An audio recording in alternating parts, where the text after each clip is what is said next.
Hello, everybody. Welcome to week 3 of the Rebecoming the One symposium.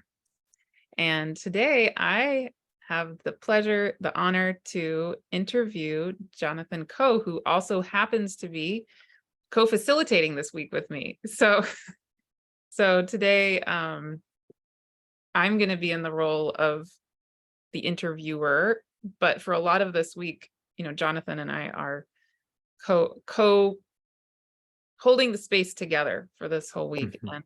And I'm just so honored and happy that, Jonathan, that you agreed to do this interview, but then that also you agreed to co-host this week with me, because we met last year and I immediately felt this, instant connection and resonance with you for so many reasons. And I love your how do I name all the qualities I love? Your kindness, your wisdom, your thoughtfulness, the way you listen so deeply and profoundly, and kind of like this intentional space holding when you listen. Mm, It's mm, very etheric and comforting, and like it feels very complete the way you listen, mm. Thank which you, Martha. yeah.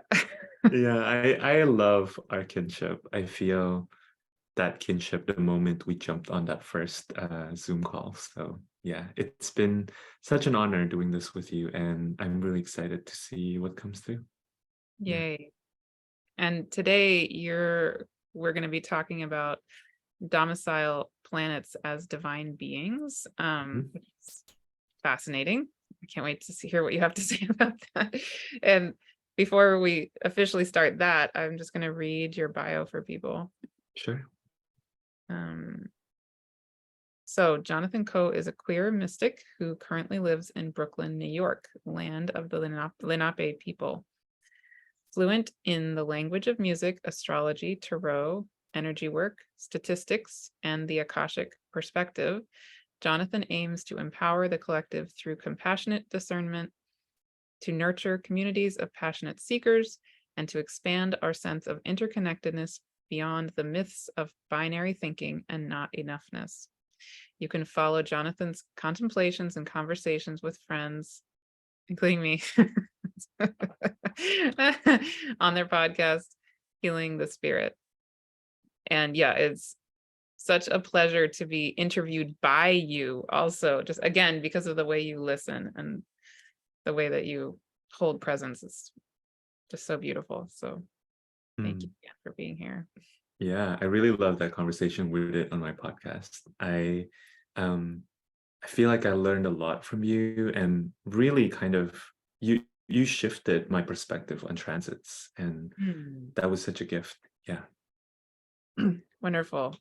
So in terms of this topic, domicile planets as divine beings, do you want to start with just the question of why and how did that topic arise? Yeah. Yeah. Thank you for that question. I would say there are two things that feel important to mention here. The first one is I'll start with this one. So I really see I'm coming from the perspective of thinking about queerness as connected to divinity. And I really feel this one on a felt sense. I don't know if I can cognitively express it. I also, in the process of thinking about this topic, I was trying to really find examples of different cultures, indigenous cultures, and pre-colonial ways of being that center queerness and or um, connects queerness, bridges queerness and divinity. Hmm. But a lot of that seems very culturally specific to me. And I'm not really sure if I can even speak about them in a way that does them justice, because I don't really know these cultures inside out. So I think the only thing I can really speak from is my own experience and my own queerness and my own sense of being a spirit in a body. And what I've seen in the lives of clients, students, friends who are also in this spiritual journey, who either identify as queer or at the very least identify as not straight, right? So that's kind of the first strand that I want to bring here. This idea of domicile planets as divine beings, to me, when we contemplate about planets in their, and I'm talking about specifically astrological planetary archetypes, in their domicile signs, in the signs that they traditionally, quote unquote, rule, I think there's something that we can learn about the nature of divinity and the many different expressions of divinity. And I think that can really teach us a lot about queerness and about our sexuality in general. So that's strand number one. Strand number two is what I think is interesting is I've read, so a little bit about my practice. I was just telling Martha this before we recorded. I would say I'm primarily a traditional astrologer. The techniques that I use are mainly from the Hellenistic perspective.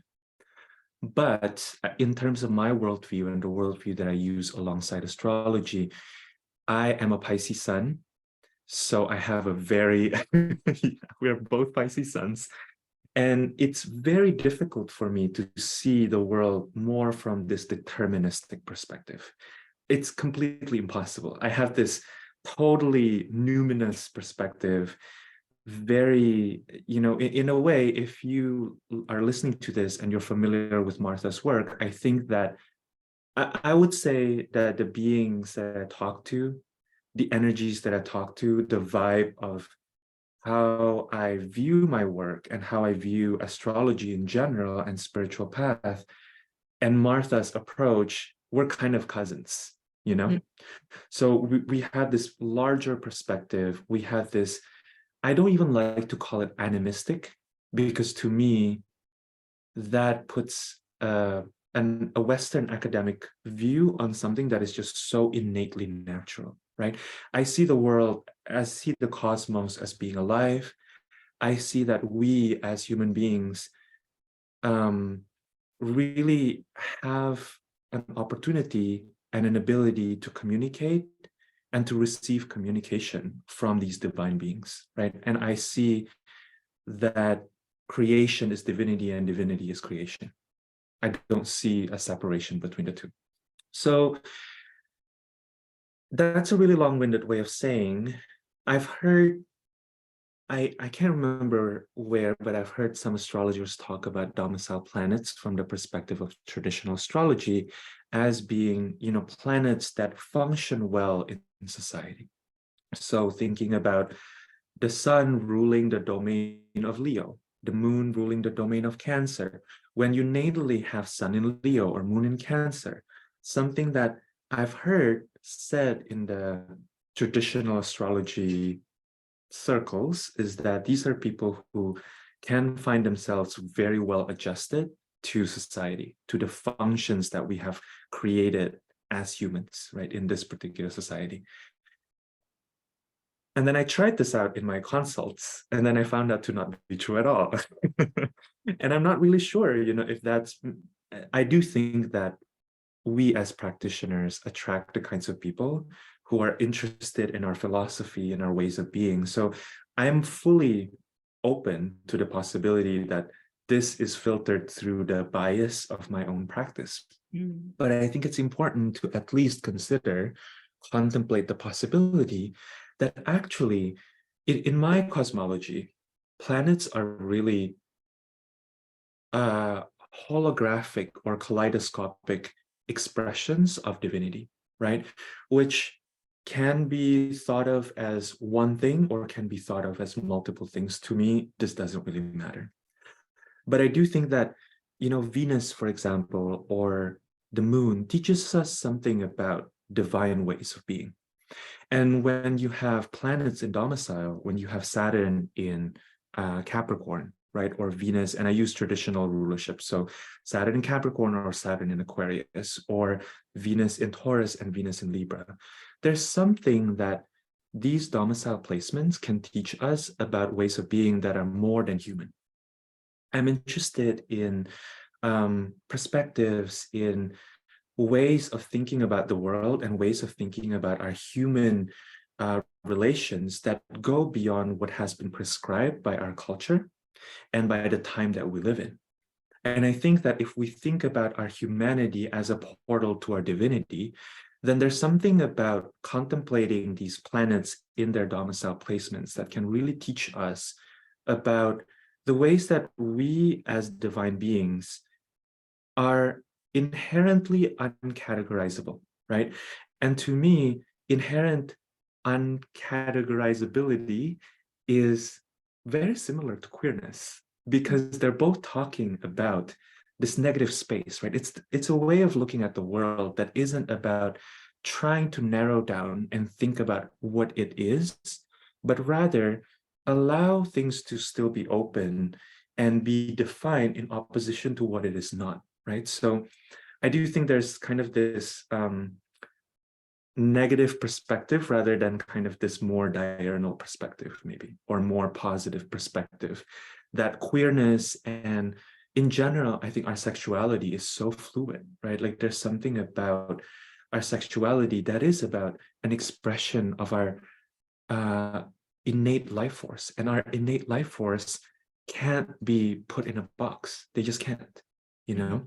So yeah, and I'm noticing, I guess, to kind of bring it down, narrow it down into my practice, something that I noticed about clients who came to me with powerful domicile placements, meaning, for example, a lot of them have these domicile planets as their the ruler of their ascendant, right? Or the final dispositor in their chart. Something that I'm noticing is that they come to me and they say, hey, I don't really fit into the society that I find myself in. I don't really fit into the family I find myself in. All my life, I've been looking for a way of being that doesn't seem to be reflected in the environment around me. And something that I've found to be really helpful is in remembering or facilitating the process of remembrance for these individuals, that actually these domicile planets act as their teacher, right? That in cultivating relationships with these domicile planets, they get to remember who they were, who they always have been, and who they always will be from the perspective of being divine. There's something about the sun being in Leo, for example, that carries a certain regality, right? That carries a certain luminosity that just can't be funneled down or reduced to certain human ways of being or sets of rules. Mm-hmm. So it's like, it's an energetic that's its own thing. I mean, can you put that, am I getting what you're saying correctly? Yeah, absolutely. I think it's its own thing, right? And I think it's, so let me kind of bring a little bit about my idea of divinity into this question, which I think is such an excellent question, Martha. I think that the act of gods translating themselves into formats, into messages, into shapes that humans can understand is actually an act of grace, right? It's an act of humility. It's an act of bridging. When you look at, mythologies of Zeus or mythologies of Jesus, right? It's not that these divine beings need to do that for some sort of reason, right? There's kind of a playfulness, actually. If you look at Zeus, Zeus is always trying to have sex with all of these different beings or these beautiful people, right? With Jesus, the parables that Jesus uses, right? The ways that Jesus is always kind of uplifting those at the margin is very trickster, And I think saviorism and thinking about gods as this bigger, larger forces that want to seek to punish us or control us or want to save us even, I wonder if it's part of a cosmic joke, actually. Maybe this is just a huge misunderstanding. Don't quote me. I don't have a master's in divinity, maybe for the better. But I do think that when I tune into the energy, for me personally as a mystic, it feels really important to interact with this on a direct level, right? And to tune into the energy of these divine beings. When I tune into the energy of Jesus, when I tune into the energy of Zeus, Dionysus, Aphrodite, the energy is really playful. And so I think when we think about divinity being able to take whatever shape it needs to take in that moment, and at the same time, that act of taking shape isn't actually an act of reducing themselves, but rather a way to create a bridge, right? To communicate with humans in ways that humans can understand. I think that can be a really interesting perspective to see our sexuality too, right? And to see ourselves as divine beings, because one way to think about our spiritual lives or the path that we take as spiritual beings is that we incarnate into human forms because there's a lesson that our spirit wants to learn. And I think that's a very valid perspective. Another perspective that I think is equally valid is that we borrow a certain aspect of divinity, right, to explore in the path that we find ourselves in this world, and that it's all kind of a divine play, right, a benevolent divine play, and that if we remember this playfulness, and I think this is also, again, I would say the patron saint of this particular topic for me is always the sun in Leo, because it's interesting, the sun in Leo is regal, there is authority to it, but it's also really playful, right? Like Leo is a very playful energy. And so I think thinking about how play is also part of divinity can really help us understand that our sexuality can also be play, right? And I think this is something that we don't talk about, because we talk a lot about sexual trauma for good reasons.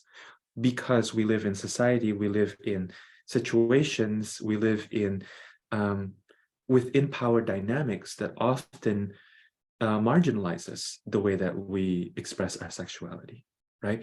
But I think that the way out of this is not just through kind of a serious way of healing, but I think it's also in embracing play. Because in embracing play, we forget, right, about the ways that we've been trapped by our system, the ways that we've been trapped in the body that we find ourselves in and its limitations. And in that playfulness, I think we can reclaim some of that divinity. Mm-hmm. Absolutely. Yes. Okay. Yeah. We may have talked about this before, and I feel like we touched on this a little bit in the interview we did with Farina Burrell. Mm-hmm. But something that I've been feeling so strongly lately is the energy of Eros, and the transits of Eros in 2023 are super powerful and super highlighted for me. And one of the things that I'm feeling a lot in my own personal life and in my work, like what I'm feeling called to in my work, is holding space for us to come into a new relationship with Eros, with our divine sexuality. I mean, clearly that's part of the point of this whole symposium, obviously. Mm-hmm. But right, like there's that need to address the trauma, which is very, very real. And also I feel in me and in the world this need to remember to be led by that Eros, which is not just sexuality, it's also just the energy of divine source that we are, that is everything. And it has its own power, it has its own wisdom, it is very playful, it creates everything, right? So yeah, I love that it doesn't need to all be serious. Yeah, it like I think of like I have 3 cats, and Two of them are siblings, and the two siblings are younger than the other one. And this morning they were going insane. They were running all over my house, and they're indoor outdoor cats. So we're like, oh my God, let them outside. They seriously needed to just go run up some trees. But right, like when I think of any kind of young animal, including humans, Mm. what do they instinctively do if they're not horribly traumatized? Mhm. We instinctively play. Like that is what we do. Mhm. And he Mhm. get a puppy, and what does it want to do? And again, unless it's horrifically traumatized, Yeah. it's good, or very, very sick or something, right? But Mhm. if it's generally pretty healthy, it's going to immediately want to play. Yes, Yeah. absolutely. I love that you're bringing animals into this conversation because I do think that as we live in this great time of a lot of change, right? I think the one thing we can all agree on is that we are experiencing lots of systemic perspective, soul level, and physical body changes, right? At the moment. I mean, you and I were just talking about, how we're literally recording this talk in late April. And I am wearing a full-blown fleece jacket in New York. Mm. And you were just also mentioning how cold it is where you are in Santa Barbara, right? And I think we can all agree that so much is changing in the world we're currently living in. And that's probably a process that's amplified and accelerated by the past few years, being, experiencing a global pandemic. You and I, prior to the pandemic, probably wouldn't have been connected, through Zoom, right? I think we are in a really interesting space where there's a lot of opportunities for us to be very scared for good reasons. And I think there are also a lot of opportunities for us to be very excited for new ways of being that we can try on. And I think as we're exploring these new ways of being, it is really important to look at nature and to look at nature as a source of inspiration, and to look at nature as a part of us and ourselves as part of nature. Because I do think that when we're thinking about a post-human world, I don't think the post-human world is a world where humans don't have a place anymore. But I do think that we, having centered a humanist way of being in the past 100 years, right, have really brought us to the brink of extinction at this moment. To not be completely fatalistic about it, but I think with climate change, with political uprisings, we can see that this is an unsustainable way of being. So I do think that part of what I think is really powerful, or some powerful lessons that we can learn, not just with regards to our sexuality, but with regards to ourselves and our rightful participation as divine beings in this world, is in kind of remembering non-human ways of being, and remembering that we are also animals, right? We are divine, but we are also animal, and we are also nature, and we're also human. And how do we hold the both and of all of them, right? And I think it's interesting to think about, what are some of the perspectives that we have when we look at the world that feels really constricting for us, and how maybe if we look at nature, if we learn from nature, and if we allow ourselves to mimic nature, we can see a very different perspective. Mhm. Yeah, absolutely. Yeah. And we also touched on this when we were talking with Farina, but I've been thinking a lot about, again, the labels that we tend to put on ourselves around sexual orientation or gender or whatever it is. And I see for sure some wisdom in doing that, Mhm. for absolutely, and I can resonate with it. And also part of why I identify in terms of sexual orientation as pansexual is because it gives me room to be anything and do anything, and it acknowledges that I have no clue from moment to Yeah. moment what gender of person I might fall in love with or be attracted to, or that's what I've learned about myself, is that I can't know. I literally Mhm. can't, which is why I choose that label, because it feels the most, for me, feels like it encompasses all the possibilities. Absolutely. Yeah. Mhm. I love that. And that also is part of why, Martha, I think for me personally, uh, the word queer is kind of a very magical word, Mhm. because that also kind of signifies this void, right? I have talked about this. If you are listening to this and you've listened to my conversation or our conversation with Verena and Natasha, you probably heard me talk a little bit about this. But, to me, queerness is so much more nebulous um, than being straight, right? Or being gay necessarily, because I think queerness is a study of that negative. I find myself having such visceral reaction to describing my queerness, including Mhm. for this talk.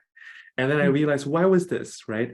I remember that when I found out in my early 20s that I was deeply attracted and drawn to other men, I found that there were all these different ways, right?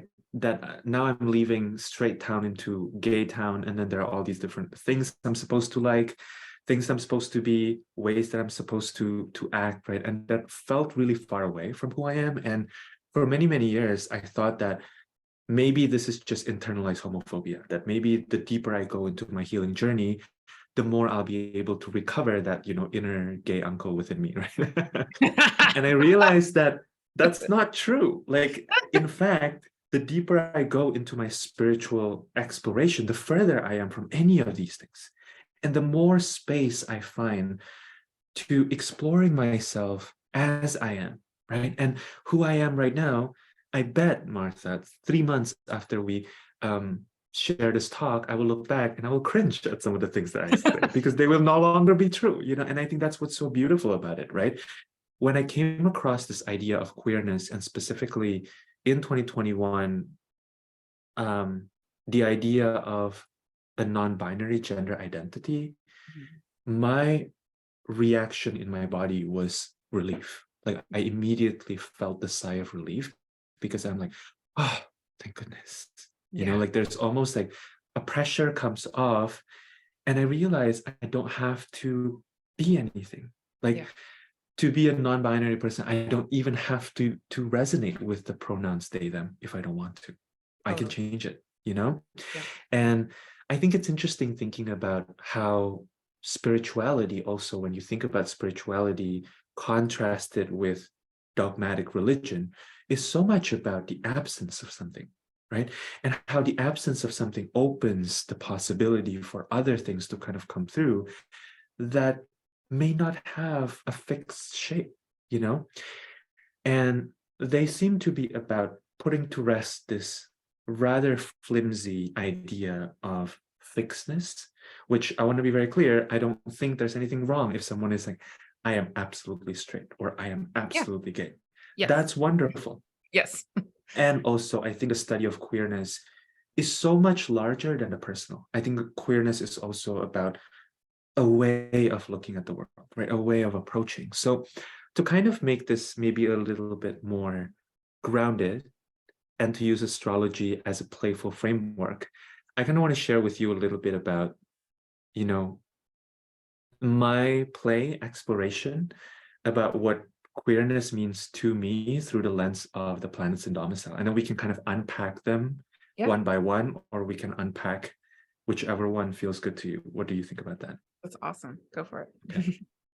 So, Sun in Leo, I'm really thinking about how the sun is the center of the gravity, right, of the universe, or the solar system at least, and how the sun always kind of takes up center stage, how the sun provides life, but it's also the thing that we can't look at, right, necessarily.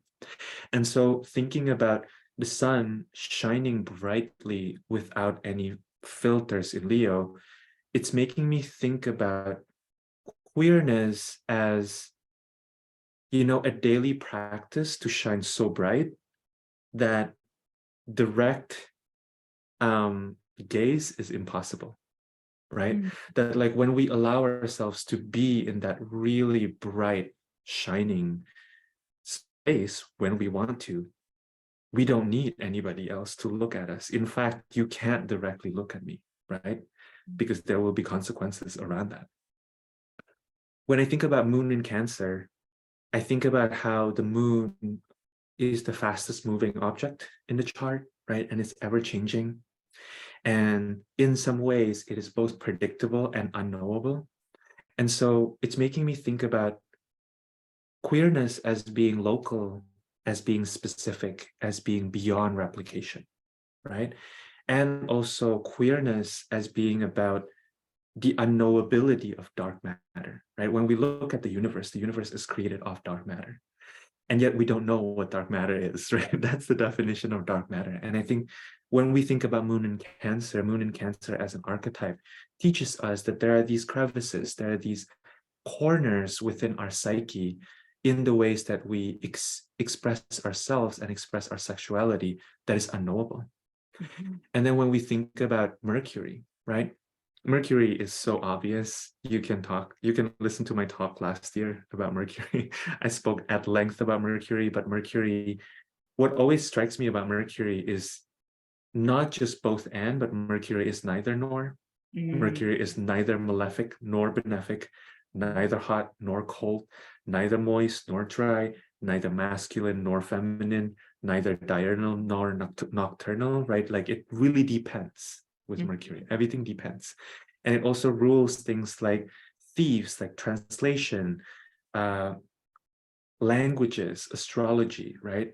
Mercury to me is about the cracks. It's about the knowledge that we can gain from the cracks. And with thinking about the definition of queerness, I think Mercury teaches us that queerness is about affirming our amorphous nature, right? Queerness as in we contain multitudes. Queerness as in we are a kaleidoscope of ever-shifting definitions that are in connection with and in service to our ever-shifting environment, right? Specifically for that one, I'm thinking about Virgo. Virgo as mutable earth, right?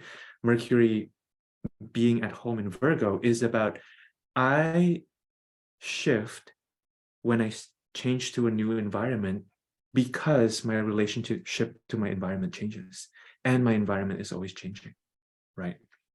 I think there's something about Mercury that also teaches us that to be queer is to be lost in translation. And what can we gain about being lost that we can't gain by being clearly defined, right? There's a function to our lostness. And then thinking about Venus and how Venus is at home in Taurus and Libra, I think of Venus as really connected to an activation of pleasure and also a search for ecstasy, right? And ecstasy having to do with like losing one's footing, like literally that is the etymology of ecstasy, right? It's about like getting your ground basically, taken from underneath you. Wow. And to me, Venus has so much to do with the energy of celebration. So, queerness as in embracing the parts of us that others may see as excessive, as non-functional, as extra, right? As too much, right? When we think about Taurus and we think about how Taurus season feels in the Northern Hemisphere, it's really extra, right? Like too many flowers, too many pollens. And so queerness as an embracing that largeness of who we can be. And then with Libra, queerness as in, who or what I love is really none of your business unless I invited you to the celebration, unless you're here to celebrate me, unless you're here to bring me beautiful flowers and, wine and beautiful art, unless you're going to make a love song about how amazing my love affairs are, stay away from my domain, right? Yeah. And then thinking about Mars being at home in Aries and Scorpio, traditionally, I think about how, Mars is kind of the savage figure, right? When you look at the Greeks and the Romans and how they both have these cultures have very different relationships to Mars. The Greeks don't really worship Mars. He was always bound and he's always blindfolded in a lot of Greek mythologies. And in the Romans almost exalt Mars, because Mars is how you expand your kingdom, right? Mars is about life force energy that isn't satisfied with just being in our field, that wants expression outside, right? If Venus is about staying in and being contained and like creating this beautiful garden, Mars is about the English ivy, right? Like, where can I grow? Where can I proliferate? And I think, queerness in the face of Mars is about a lot about individuality, right? When we think about Aries, it's about how can I express my sexuality, my life force energy in a way that nobody else can express this, right? And I think when thinking about Mars in Scorpio, Mars in its more nocturnal expression, there's something about queerness as in, I don't owe you an explanation. I can be exactly who I am. Again, kind of similar to Libra too, it's kind of like none of your business, right? And I can know who I am without needing to tell you who that person is. And then going into Jupiter, ruling Sagittarius and Pisces, traditionally, I think about Jupiter to me always has this energy of swagger, of like buoyancy, of compassion, of being like this cosmic lover, accessing a dimension of love that is so much larger than the personal romantic love. I also think about how Jupiter is deeply connected to concepts of hope and dreams, and how Jupiter becomes the container within which we allow our dreams to grow within us and to grow outside, right? And Jupiter, I think, is about the practice of expanding this muscle of hope in various areas of our lives, right? And when I'm thinking about Jupiter, and Sagittarius, what I think about with regards to queerness is that it's about putting on almost this preposterous lens, of looking at the world as inherently queer, right? That everyone and everything is inherently queer until proven otherwise. Yes, I agree. Totally. And then I think with Jupiter in Pisces, I'm thinking about how it's about queerness that is connected to this felt sense and felt perspective of the worldview that is expansive, that is all embracing, that continues to proliferate, and that always flows, right? That is as vast as the ocean, as vast as space. And then with Saturn, Saturn being the gatekeeper, Saturn being the grandmother of time, Saturn being the recent way that I like to think about Saturn is that Saturn is a chiropractor of consensus reality, and Saturn is also a midwife of true reality, right? I love both of those. Oh my goodness. Say those again, please. Yes, I think Saturn is the chiropractor of consensus reality, because Saturn is always the places to me and the energies and the people and the experiences that help us understand, actually what I think about reality is too limiting, right? Because we bump up against that wall. And also, I think Saturn is a midwife of true reality then, right? It's not separate, really. It's, as you found that boundary, as you come up against your own created boundaries, your own created limitations of what you think is real and not real, you get to see what is on the other side of that, right? Saturn teaches you that there is the outside as well. And this, to me, is that duality in traditional astrology between Saturn ruling Capricorn and Aquarius, right? And I think Saturn in Capricorn teaches us that queerness is about simultaneously being in the height and being in the depth, right? Thinking about Capricorn as that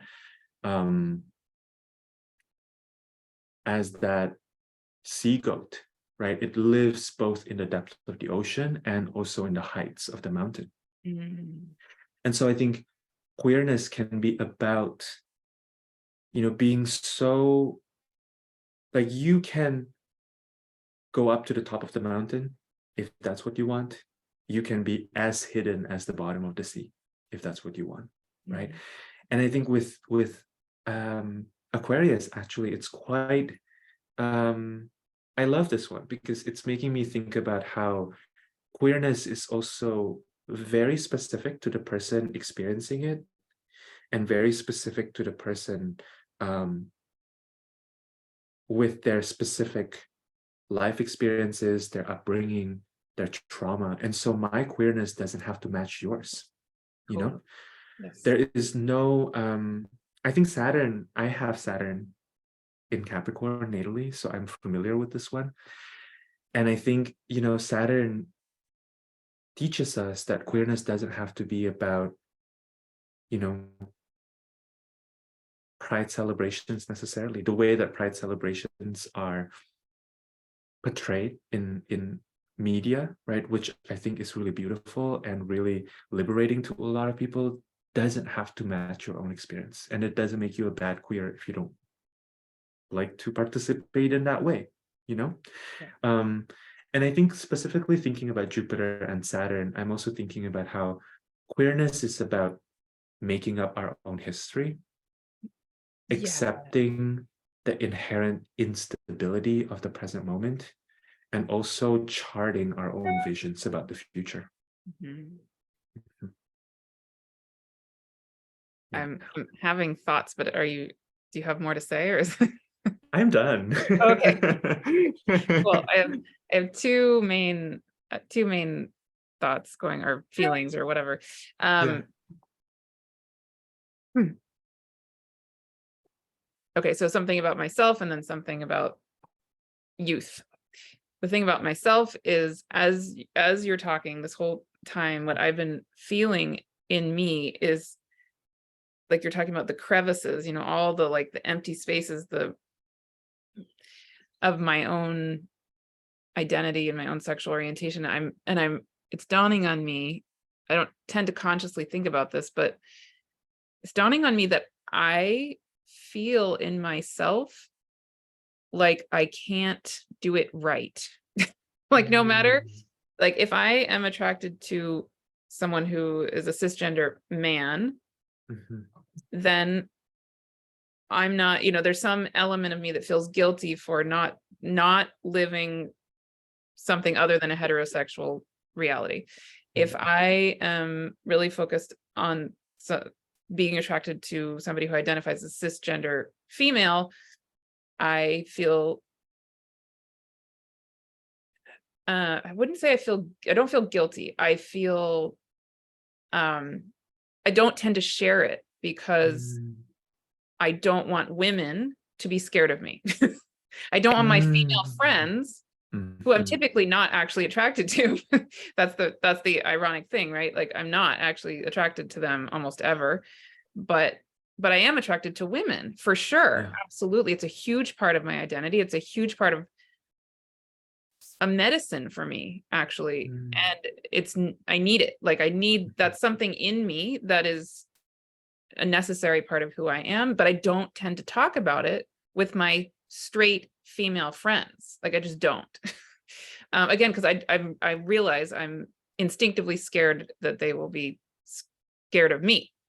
Mhm. And then, you know, one of the greatest loves of my life was with a transgender woman, which I definitely feel all kinds of ways that I don't really want to, that doesn't feel, and definitely doesn't feel comfortable to me to be fully out about that either. Right. Like, so it's like, where do I go? I mean, not where do I go? Where I go is where my heart happens to go and my body happens to go. But, Yeah.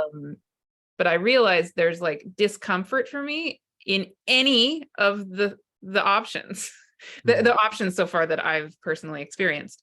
So that's really interesting because um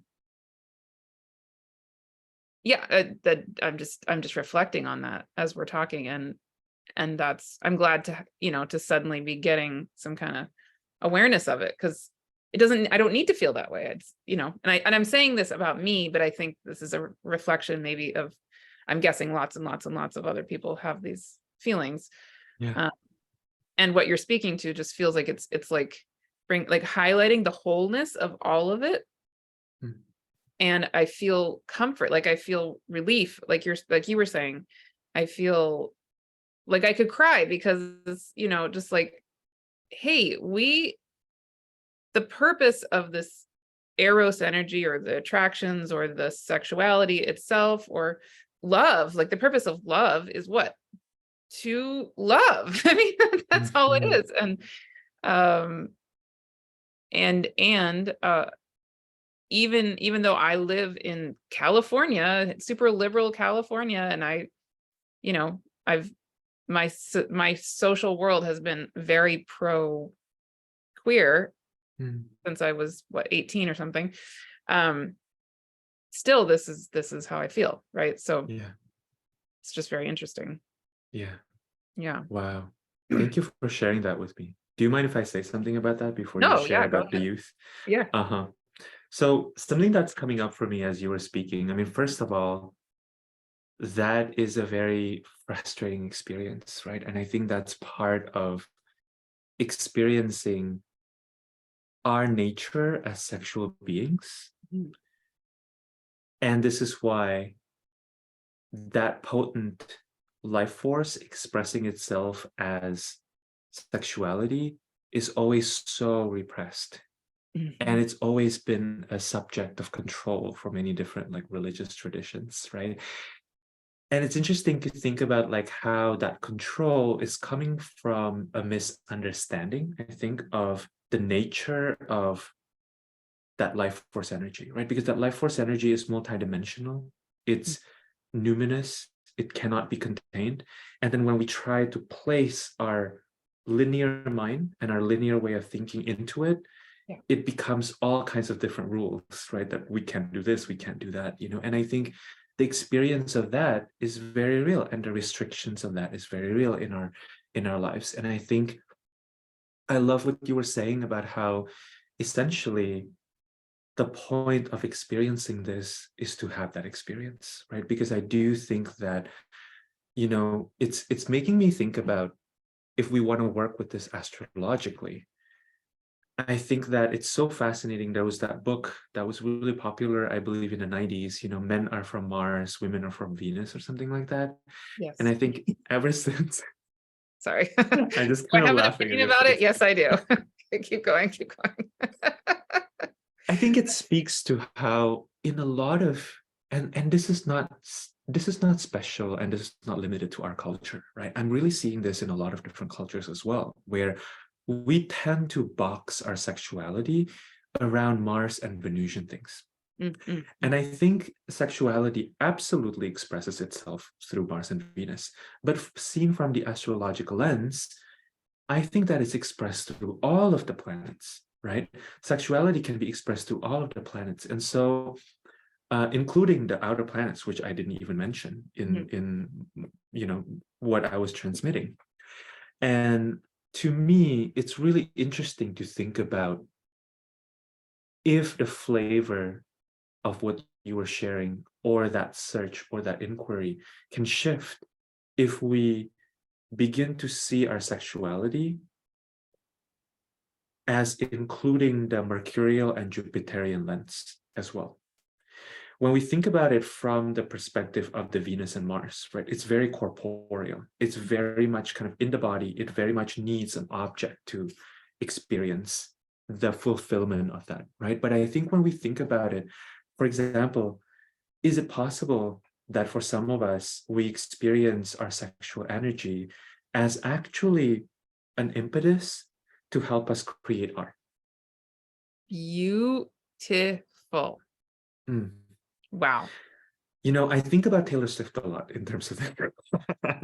Because, I almost wonder, like, why is this person, clearly, I'm not talking about Taylor Swift, the human. I want to be very clear. I'm not being Us Weekly here. I'm just kind of really curious about Taylor Swift and the energy that she's kind of inhabiting with regards to her creativity. Because when I tune into it energetically, I really see someone who is working with a very specific energy. It's almost like Taylor Swift's romances that are so, I mean, unfortunately becomes fodder for tabloid, to me is very Vestal, actually. She puts herself through these relationships because ultimately she's most devoted to her art, right? To her music.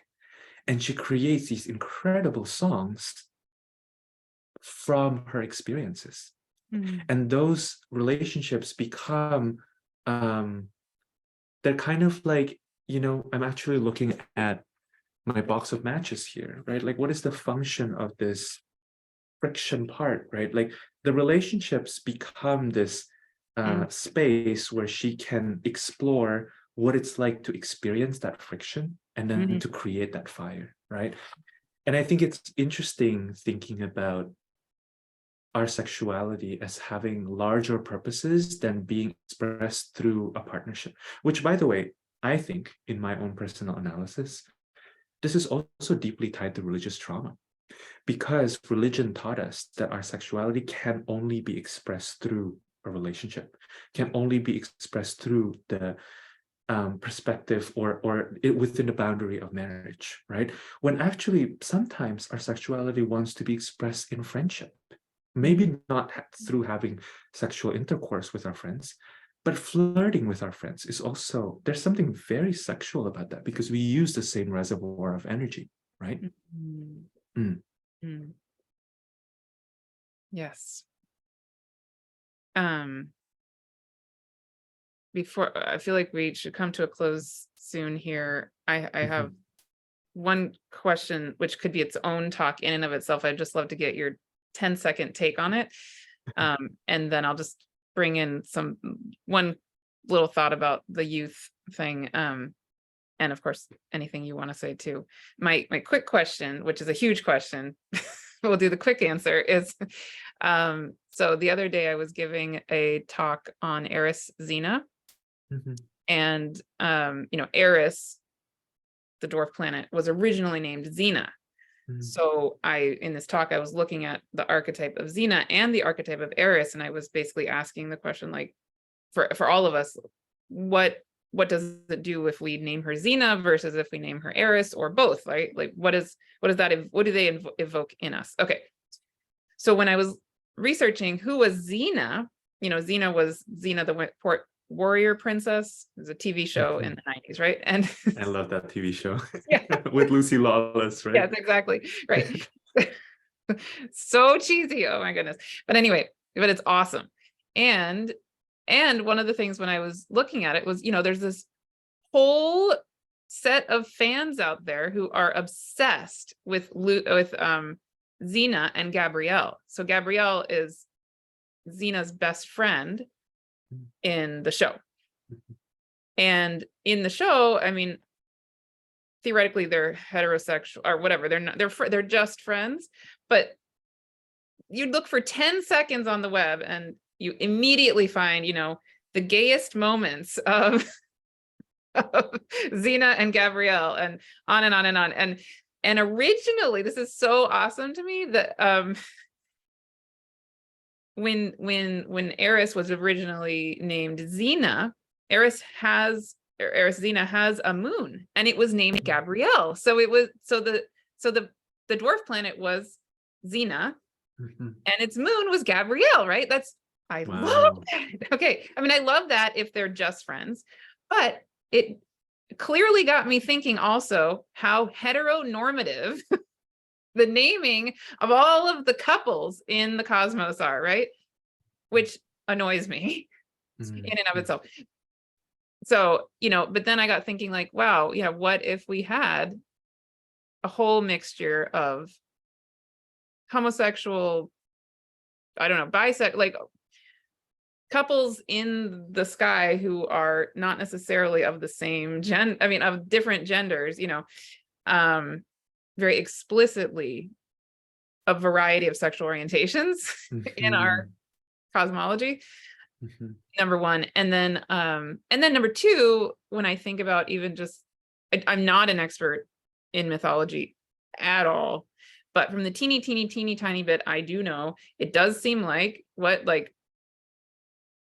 these gods and goddesses, I don't think were straight. Lots of them, right? And we don't tend to talk about that. We don't tend to focus on that. So anyway, just any thoughts about all of the above, which again, I realize could be like a whole 5-hour conversation all by itself, but Yeah, yeah. yeah. I think the last piece you mentioned there is really crucial, Martha, because um, you're absolutely right. You know, we don't talk about the queerness of these gods in the mythology. And let's talk about why that is, right? And I mean, again, you know, I think that this goes back to also a very limited definition of what sexual energy or sexual expressions look like. Yeah. To kind of bring it to the Bible, which I grew up with, one can also say that the relationship between Jesus and John the disciple is also very, it's a bromance, right? At, Mm. at the most innocent version, it's a bromance. And I Mm. think in the more R-rated version, you can figure out what that is, you know, but there is kind of that kinship, right? And I'm also thinking about the archetype of Gemini. Gemini is often connected with Castor and Pollux. Castor and Pollux are brothers, you know, but they are also soulmates. And I think I am not huge on this idea of like soulmates because I think that again it's distorted through the lens of our culture.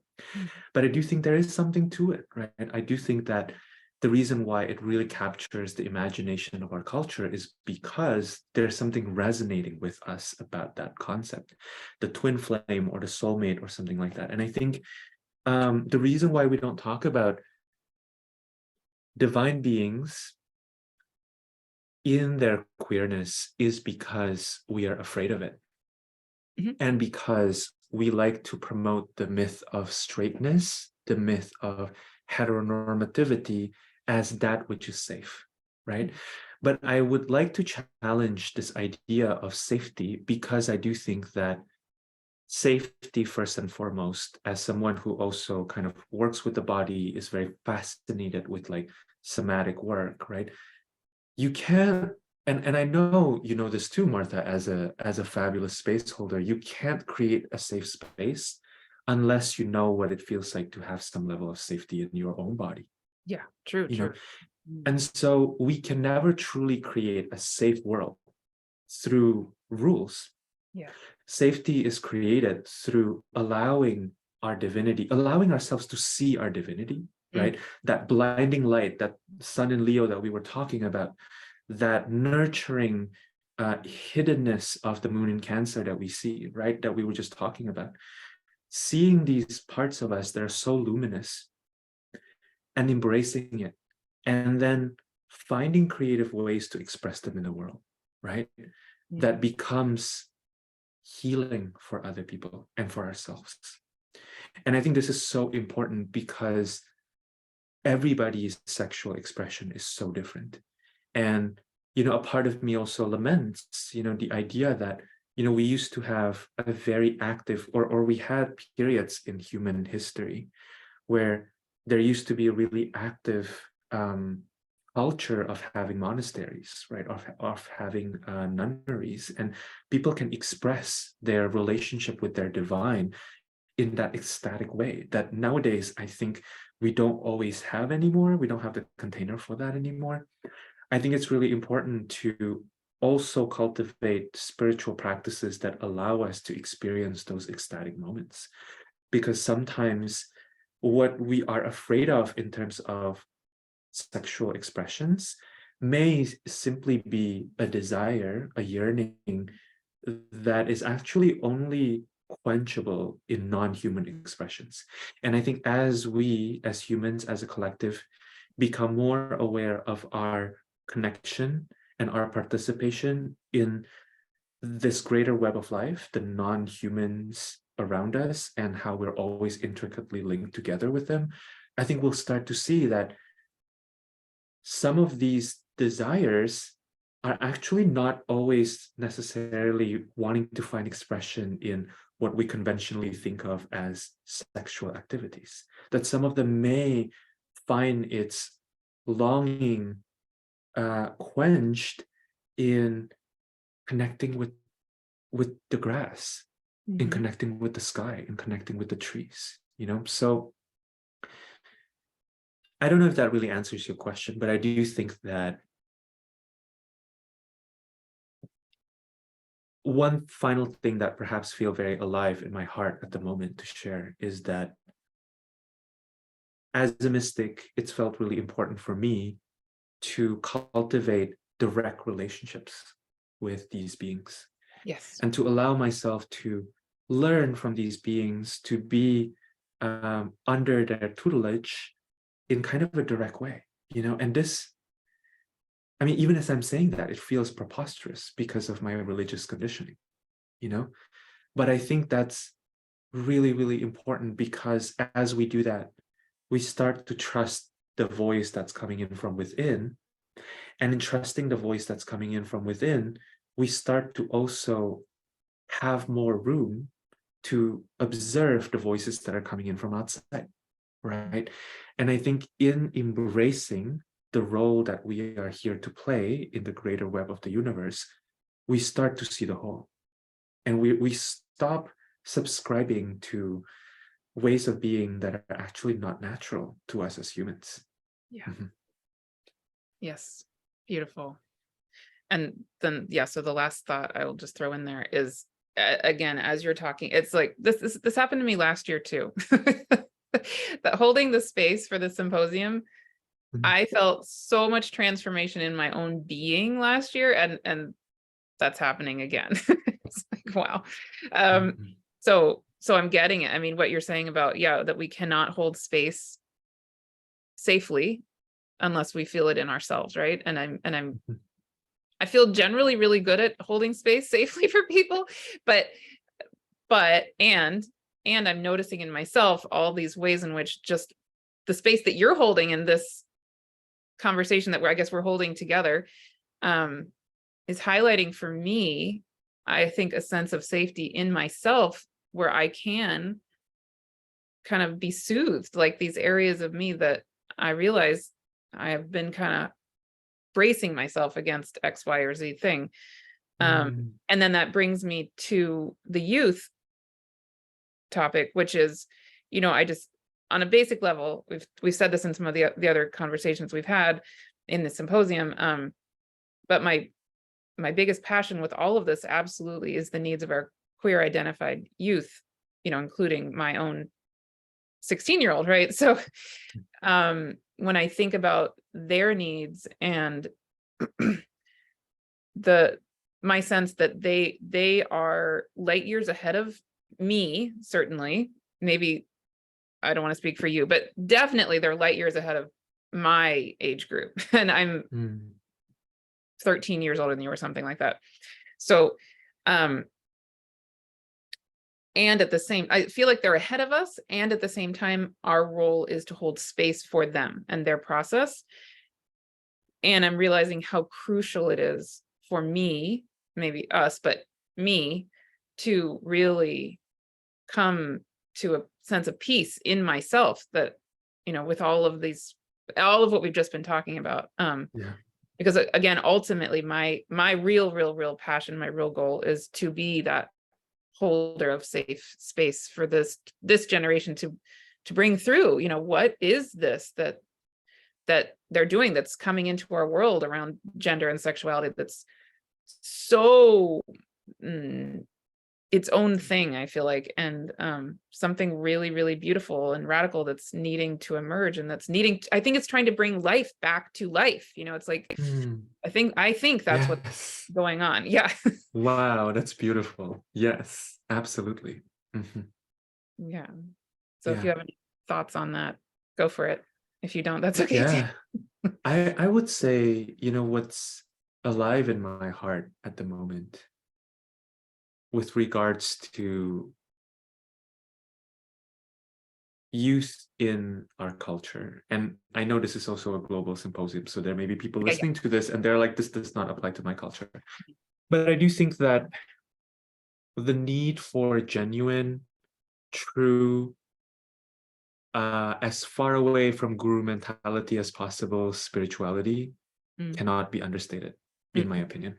mm, And providing uh, opportunities for learning these tools and these frameworks, these ways of being, for our youth, and also I think more generally destigmatizing uh, spiritual practices. And you know what? I feel like this is already happening, even Mhm. as you and I are talking. The Chani app, right, is like this I don't know about global phenom. And so Chani Nicholas is a traditional astrologer. She has an app, and it's kind of wild Chani. how, yeah, Yeah, yeah, yes. got it. Um, and to me, it's kind of wild how her work has reached people that I would not have thought would be interested in work like this, right? I'm actually partnered with a meditation breathwork app. And the reason why I partner with them is because I love their work so, so much. Like, I just love using their apps so much. They're called Open. Mm. And I think with our technology, with Instagram spirituality, so much is becoming available, to creating pathways to cultivating relationship with the divine that feels authentic, that feels personal, and that really promotes this perspective that my spirituality, my way of expressing my spiritual power is not in opposition to yours, that it can we can enrich one another, right? And yet, I think binary thinking is still very much prevalent, right? Like, it's really hard to get away from that way of thinking of like right or wrong. So I think what I will say about the youth is that I feel that, you know, really giving space for thinking about how to allow spiritual practices to be passed down from people who have had more experience. I don't like the word pass down, actually. I think this is more of an exchange, right? How do we create structures that allow flow? Mm, mm, mm. That people who are younger don't feel like they um, have to be in the space of the student, Mm, or they mm, don't feel like they have to be in the space of, the one who knows less. mm, mm. While at the same time, also, in my own work, this is so interesting, Martha, because one of my most beloved teachers, she is definitely 30 plus years senior my age. And there's such a gravity to how she shows up. And there's such an embodied wisdom that she carries in her teachings that makes me relaxed. Like, I feel like I don't need to validate her because she has her own path. She knows her boundaries, and even just in her totally being herself, being in her path without feeling like she has to contort herself to accommodate to me is so refreshing and is so powerful. So what I will say for people listening to this who are in our age brackets or somewhere between you and me, or maybe a little bit older, is be the elder that you are. Mm. I think this is a Saturn lesson. Mm, mm, I mm. think it's about holding both the Jupiterian and the Saturnian, right? Hold your authority, walk your path, do your work. Totally. And I Oh, think in so doing, we will co-create space. If you also, in walking your elder path, maintain openness and open-mindedness, I think that we have a lot of collaborative opportunities with the youth, and we can create the world that have space for all of us. And something I will say too, Martha, is that I love your orientation towards the youth. And I will say that the world also is expanding in both ways, right? A lot of us are living longer and longer. And so we are also, I think that creating space, creating the world for our youth is not separate from creating the world for our future elders, which is ourselves. absolutely. Yes, all of the above, for sure. Mhm, Yes, mhm. I agree. Yeah. So Yeah. I think that in us kind of walking that path, we're also charting the path for the youth, Mm. charting the path for ourselves. And we enter into this multidimensionality of time. so many ways, yes, absolutely, definitely. Thank you. Thank you. Mm. Okay. That feels complete, but if Mhm. there's something else, go ahead and jump in for sure. Um, but before we wrap up, I would love for you to share with people about what you do, how people can contact you, if they're resonating, which I'm sure a lot of people are, how can they find you? What do you do in the world, et cetera, et cetera, et cetera. Yeah. Mhm. Yeah. I would say the best way to find me at the moment, at least at the time of this recording, is through my podcast, Healing the Spirit. Um, I love showing up on my podcast.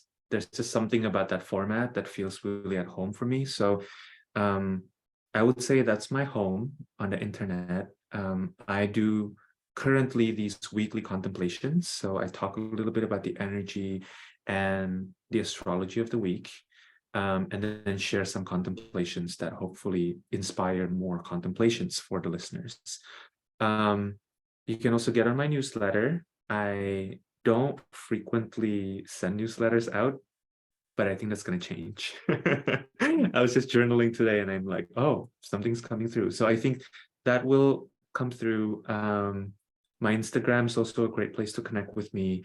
I teach astrology with my first astrology teacher and my collaborator, Britton LaRue. We co-facilitate a year-long container currently called Astrology as Praxis.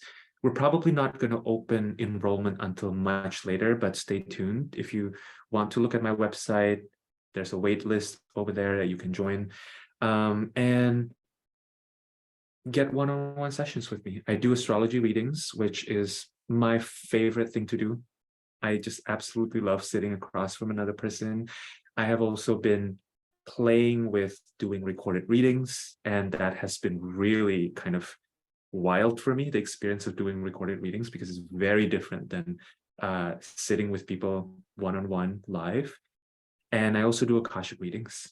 So currently my offerings as of the time of this particular talk being released is astrology Akashic readings.